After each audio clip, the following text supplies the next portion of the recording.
Fala galera, e aí, sejam bem-vindos aqui a mais uma aula de Neuromatemática. Eu me chamo professor Gentil II e antes de começar a aula, como é de costume, eu tenho passado algumas frases que eu tenho visto que são interessantes para vocês refletirem sobre algumas coisas que vocês estão passando, né? Então aqui, ó, os problemas são oportunidades para se mostrar o que sabe, frase atribuída a Duke Ellington. Então pense nisso e vamos em frente na aula de hoje com ciclo trigonométrico e funções trigonométricas. Então essa aula é uma aula bem interessante que eu falo de uma abordagem geral sobre o ciclo trigonométrico de fato e algumas funções trigonométricas. Então eu decidi dividir a aula em 5 partes. Na primeira parte eu vou falar um pouquinho de arco e ângulo, tá? A segunda parte da aula é dividindo os quadrantes, tá? Então eu vou falar do ciclo e dividir os quadrantes. Terceiro, a relação fundamental da trigonometria, que é a equação mais importante desse conteúdo que você tem que saber. Existem outras equações que envolvem outras funções, que eu vou falar quando chegar no item 3, mas se você aprendendo essa, você não vai precisar decorar as outras, você pode deduzir tranquilamente. Depois vou falar das funções trigonométricas e os seus sinais, certo? Quais são os sinais dessas funções. E por último, uma dica para você não esquecer jamais como saber esses sinais em cada quadrante, tá bom? Então vamos lá. Primeira coisa, como medir o arco e o ângulo. Então, esse arco e o ângulo é o seguinte. Imagina que você tem um círculo, né? E esse círculo a gente vai chamar de ciclo trigonométrico.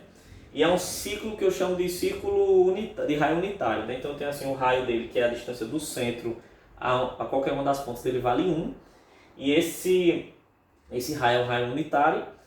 E a abertura entre dois pontos que fazem parte da circunferência, né, do arco, a gente vai chamar de ângulo, né? Que ele pode ser medido tanto em graus quanto em radianos, tá? Então, aqui eu trago as definições mais formais, tá? Mas eu nem vou falar disso, eu vou falar de um aspecto bem mais prático. Então veja só, se você tem o círculo e você tem dois pontos consecutivos, o ângulo é justamente aquela aberturazinha entre esses dois pontos. Então você vai ter, deixa eu voltar aqui para vocês verem, ó, você tem aqui esse ponto B e esse ponto A, e essa abertura aqui, essa abertura a gente vai chamar de ângulo. Um giro completo, que é essa circunferência total, ele vai ter 360 graus, ou 2π radianos, certo? Então se você quiser fazer qualquer conversão entre graus e radianos, é simples, você faz uma regra de 3. Você diz que 2π radianos vale 360 graus e a quantidade que você tem lá é igual a x. Enfim, se você tiver, por exemplo, 10 graus em radianos, ele faz 2π radianos vale 360 e 10 graus valem x radianos. Então você faz essa comparação e aí você consegue identificar quanto equivale numa unidade ou na outra, né? Tanto faz. Beleza? Passar para frente. Dividir os quadrantes. Então, a primeira coisa que a gente tem que fazer é pegar esse ciclo trigonométrico e dividir numa cruzinha aqui em 4 pedaços. Então, ele começa contando aqui do olhinho da pantera cor-de-rosa, certo? E a gente vai girar esse aumento de ângulo no sentido anti-horário, que é o contrário do relógio. Então, o relógio ele vai girar assim, certo? Ele vai fazer assim. E a gente vai girar ao contrário, é anti-horário. Então, a primeira parte desses quatro quadrantes, a gente vai dizer que é o primeiro quadrante, é o primeiro que ele chega. Quando ele acabar aqui, esse pedaço, que ele entrar nessa outra parte, a gente vai dizer que é o segundo quadrante. Quando acabar aqui, entrar aqui nessa parte de baixo, vai ser o terceiro quadrante. E daqui para cá vai ser o quarto quadrante. Então, a gente tem os 4 quadrantes do ciclo trigonométrico, tá? Esses 4 quadrantes eles são importantes porque a gente vai poder fazer uma relação de comparação entre senos e cossenos e os sinais dessas funções. Então, quando é que o seno é positivo? Quando é que o cosseno é positivo? Quando é que a tangente é negativa? E essas respostas elas vão estar relacionadas em que quadrante o ângulo está. Então, se o ângulo, por exemplo, fizer parte do quarto quadrante do cosseno, eu já sei que ele é positivo e a gente vai saber no final dessa aula, tá? Então isso é importante para essa informação. Beleza, ok? Então vamos para frente. Então agora eu vou fazer o seguinte, esqueçam essa questão dos quadrantes, ou esqueçam não, guardem numa caixinha na cabeça de vocês e agora a gente vai para uma definição de senos e cossenos para tentar chegar na relação fundamental da trigonometria. Então a primeira coisa que eu vou fazer é considerar esse triângulo aqui, tá? Esse triângulo ele tem duas particularidades interessantes. Uma são os lados e outra são os ângulos. Então eu tenho três lados, como vocês podem ver. O primeiro lado, que é a hipotenusa, eu vou chamar de A, tá? É o maior lado do triângulo.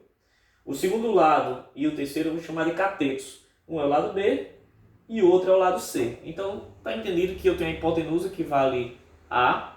Eu tenho os catetos, que um vale B e o outro vale C. Tudo bem. Outro ponto importante que eu falei para vocês é os ângulos. São os ângulos. Os ângulos, o que é que acontece? Eu tenho aqui um ângulo de 90 graus. Esse ângulo aqui que eu fiz questão de marcar alfa, que eu vou falar dele. E esse outro ângulo que eu não marquei, que é o ângulo que eu, sei lá, beta. Beleza? Tudo bem. Como é que é definido o seno, o cosseno e a tangente? O seno, ele tem relação com o cateto oposto. Mas cateto oposto a quem? Aí depende do ângulo. Se o ângulo for esse alfa aqui, o cateto oposto a alfa é esse B, é esse lado B aqui. Se o ângulo for esse de cima, que eu não marquei, seja beta, por exemplo, o cateto oposto a beta seria esse lado C aqui. Então depende do ângulo que você olha. Então para esse ângulo alfa, eu tenho o cateto oposto, que é B, o cateto adjacente, que é o C, adjacente é o vizinho ali, que é o que está colado com ele, e a hipotenusa, que é o maior lado, que é o A aqui para sempre. Tá? Então, ó, seno de alfa, ele é o cateto oposto, que é B, dividido pela hipotenusa, que é A. O cosseno de alfa, ele tem a ver com o cateto adjacente, está colado, que é o C, dividido pela hipotenusa, que é A.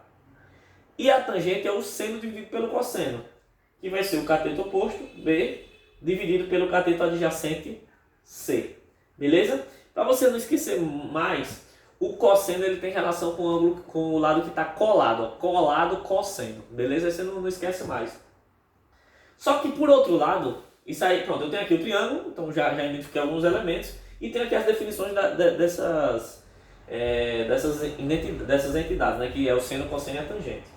E aí eu sei que como esse triângulo é um triângulo retângulo, o teorema de Pitágoras é válido. Então A ao quadrado é igual a B ao quadrado mais C ao quadrado. Se eu pego o teorema de Pitágoras e faço uma mexida aqui com o seno e o cosseno, que aí eu deixo como exercício para vocês, vai dar que seno ao quadrado de um ângulo mais o cosseno ao quadrado desse mesmo ângulo é igual a 1. Então essa é a relação fundamental da trigonometria. Essa é a equação mais importante desse conteúdo. E aí eu desafio a você a tentar provar. Se você não conseguir provar, coloca aqui nos comentários que aí eu posso, se você quiser que eu faça a prova, eu faço um vídeo só fazendo essa prova. E aí a gente... aí você vai entender melhor. Mas fica de desafio para você. E aí coloca aí se você conseguiu ou não, tá? Então essa é a relação fundamental da trigonometria. Agora o que eu vou fazer? Eu vou pegar essas funções e colocar no ciclo trigonométrico unitário, que é aquele que tem o raio igual a 1, que é o que a gente falou, tá? Então eu tenho o quê? Eu tenho aqui os quatro quadrantes, como a gente já viu, e aí eu tenho um ciclo, que eu puxei aqui um ângulo alfa, tá? Com esse raio que vale 1. Beleza. Então o que acontece? Se eu fizer aqui imaginar um triângulo, eu vou ver que essa altura aqui, ela tem a ver com o cateto oposto. Então esse ângulo aqui alfa, o seno dele, que tem relação com o cateto oposto, está representado por essa barrinha aqui vertical. E isso aqui é justamente o centro desse ângulo. Por outro lado, esse cateto que está colado, ele tem relação com o cosseno. Beleza? Então aqui eu tenho o seno e o cosseno estabelecidos nesse triângulo dentro do ciclo. O que é que isso significa? Veja só.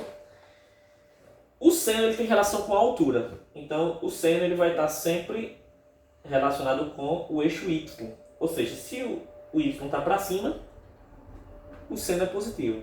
Se o y está para baixo, o seno é negativo, porque o seno tem a ver com a altura.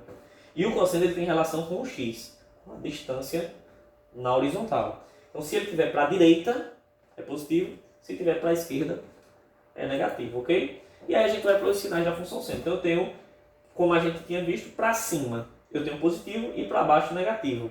Só que você tem que lembrar o seguinte, que esse ciclo aqui, o raio é 1. Então se o raio é 1, o maior valor de altura que o seno vai ter é quando ele estiver aqui no topo em cima. Como aqui é tudo positivo, então vai valer 1. O menor valor, por outro lado, vai ser quando ele estiver aqui para baixo. vai ser 1 também, só com sinal negativo, então vai ser menos 1.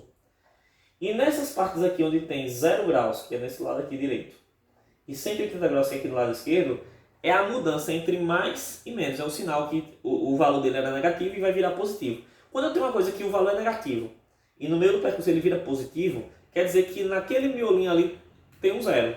Então, nessa mudança, eu tenho zeros aqui nas pontas. Então, em outras palavras, o que é que eu quero lhe dizer? O seno de 0 vale 0. O seno de 90 graus vale 1. O seno de 180 graus vale 0. E o seno de 270 graus vale menos 1. Beleza? Agora a mesma coisa vale para o cosseno, né? Só que com sinais diferentes. Então, o cosseno, se ele estiver para a direita, ele é positivo. Se ele estiver para a esquerda, ele é negativo, porque tem relação com o eixo X. Com o mesmo tipo de pensamento, como o raio vale 1, se eu tiver aqui nesse ponto, que é o ponto onde o X é máximo, ele vale 1, como só tem um positivo aqui, ele é mais 1. Se eu olhar para o lado de cá, só tem menos aqui. Então, o ponto máximo aqui de menos, no negativo, vai ser menos 1. E nesses extremos aqui em cima e embaixo, eu tenho a mudança entre o mais e o menos. Ou do mais para o menos, no caso de cima, ou do menos para o mais, no caso de baixo. Então, mais uma vez, como eu tenho um valor que ele é negativo, e ele vira positivo, quer dizer que ele zera ali em algum momento, naquele ponto ali central. Então, aqui eu tenho 0 e 0. Em outras palavras, o cosseno de 0 vale 1, cosseno de 90 graus vale 0, cosseno de 180 graus vale menos 1, e cosseno de 270 graus vale 0. Beleza? E aí esses são os ângulos que a gente chama de ângulos notáveis, né? E aí fica a pergunta, como não esquecer, né? Então eu tenho seno, cosseno e a tangente que eu nem falei. Então eu tenho seno, cosseno e tangente, e eu tenho os seus ciclos trigonométricos com que sinais? Então eu preciso saber quando é que eles são positivos e quando é que eles são negativos. Pelo conceito dá pra gente entender, porque o seno tem relação com y e o cosseno com relação com x, então dá pra saber. Mas vamos dizer que na prova você esqueceu. Isso aqui aconteceu comigo quando eu fazia segundo ano, acho segunda série do ensino médio, né? Há algum tempo atrás, né? Não vamos falar sobre isso agora. Então a gente tem aí eu fui fazer uma prova e eu esqueci, né? Como é que fazia. E aí quando eu esqueci como é que fazia esse negócio, eu disse, rapaz, me lasquei agora. Como é que eu vou fazer, né? E aí eu lembro que o professor, na hora da aula, ele escreveu a questão, né? E aí ele botou uma interrogação numa pergunta. E aí eu me liguei que a interrogação ela é feita dessa maneira. Ela vem para cima, para o lado direito e vem aqui na diagonal. E aí veja só. Vamos olhar. Eu tenho aqui os 3 ciclos, seno, cosseno, tangente, né? Então, a interrogação ela começa em cima. Começou em cima, ó, positivo aqui em cima. Depois que ela passa em cima, ela vem para a direita. Vem para a direita, cosseno para a direita. E por último ela faz isso e faz assim, né? Faz esse movimento aqui. Esse movimento aqui seria na diagonal dessa maneira. Então eu tenho os positivos me dão pelo desenho da interrogação, sacou? Aí eu não esqueci mais. E o resto onde ficou o buraco aí aberto, aí fica negativo. Beleza? Então, esse é um jeito que você não vai esquecer mais, se você não esquecer uma grande interrogação na sua mente. Então, fica aí a dica e a aula de hoje é essa. Então, eu queria agradecer a você que ficou aqui com a gente até agora. Se você tiver dúvidas, sugestões, críticas ou comentários, coloque aqui no nosso YouTube. Eu também lhe convido, aproveito a oportunidade para você se inscrever no nosso canal, né? O que eu chamo de Ciclo do Bem, que você ajuda o nosso canal a crescer. Eu queria que você se inscrevesse, você ativasse as notificações, porque quando você ativa as notificações, você sabe quando a gente está postando vídeo novo, e você compartilhasse esse vídeo com seus amigos. Em algum lugar dessa tela vai ter um quadradinho, é bem rápido, você clica nele, se inscreve e tchau, beleza? Tá bom? Obrigado galera e até a próxima aula, falou!